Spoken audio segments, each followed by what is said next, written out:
Good morning, everybody. Mel Sol here on Monday, the 12th of February, 2018. And on Mondays, we do Monday Rewind and talk about last week's tournaments. So I start off with the PGA Tour, and Ted Potter Jr. started the final round tied with Dustin Johnson and playing with Dustin Johnson. And I quite honestly thought with Dustin's length, he was going to totally intimidate Ted and it was going to be all over by the shouting.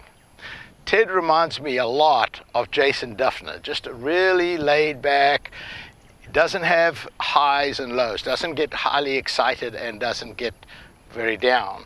And he chipped in on the 7th for a birdie to, at that point, take a 2-stroke lead. And he just, after that, he just played steady golf, just drives down the fairway, irons on the green, and didn't do anything spectacular.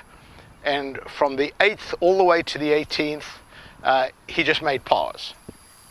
You would have thought Dustin Johnson would have eaten his lunch on that, but Dustin was struggling, and Dustin did not play well. There were a couple of decisions I was really surprised on with Dustin laying up on 2 of the par 5s where he hit great drives. I mean, why would you hit a driver off the tee and then lay up with somebody like Dustin Johnson?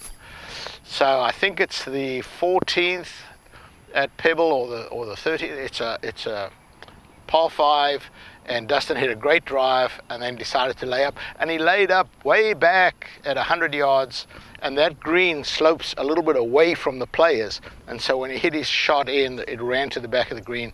He was unable to make a birdie. And then 18, he hit his driver off the tee and didn't go for the green, laid it up, pitched it on, couldn't get it close, made par there too. So there were 2 shots there. Ted did win by 3. I don't know if anybody's aware of this, but Ted Potter in 2016 broke his ankle.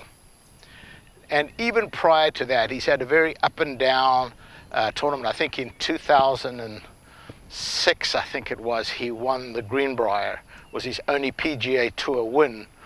But he's been on the web.com tour, played a lot. He's actually won about 15 tournaments on a lot of the mini tours around, but was on the web.com tour, got a medical exemption because he was off for 2 years, got a medical exemption, came back on the web.com tour, but did not meet the requirements by the time his medical exemption had gone off, went back to the mini tours, got back on the web.com tour, and then last year finished in the top 25 on the web.com, and I think his ankles and feet are now healthy, and you know, he's always been a steady player, and I think we'll see a little bit more, maybe not a lot of wins, but he'll be up and around there, so congratulations to him.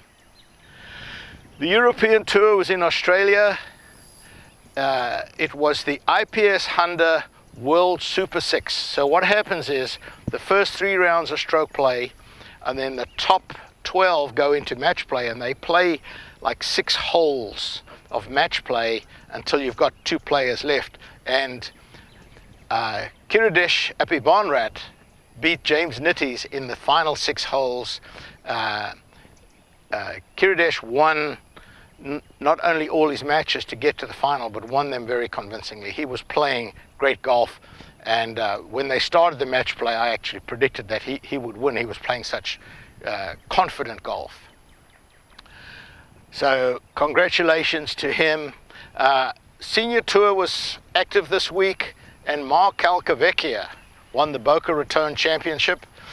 And very surprisingly, after with 2 holes left to play, Bernard Langer was tied for the lead. And again, I thought, well, this is going to be, you know, Bernard's going to pick up a birdie on the last 2 holes and win like he usually does. But he finished bogey to lose to Mark Calcavecchia by 2. So great win for Mark, and I think we'll see more of Bernard throughout the year. That was the only 3 tours going. The Sunshine Tour is going, but most of my subscribers and students don't follow the Sunshine Tour, so I won't bore you with the details. But next week we have the Genesis Open at Riviera, Tiger Woods makes his second appearance this year on the PGA Tour. I wondered why Tiger had chosen the Genesis and not the AT&T, where he's always played very well. But I found out that Tiger's company is involved in the Genesis tournament, and so that's why he's now playing, is to give his name to that tournament to get a better gate. So, you know, everybody looks forward to the week when Tiger's playing. European Tour is the NBO Oman Open. So they stay in the Far East, and so they go from Australia to the Far East, the Oman Open, and LPGA Tour back in action, the ISPS Honda Women's Australian Open. So the men go to Asia and the ladies now go to Australia. Should be a good week. Stay tuned for Tuesday, Wednesday, Thursday, Friday, and Saturday blogs.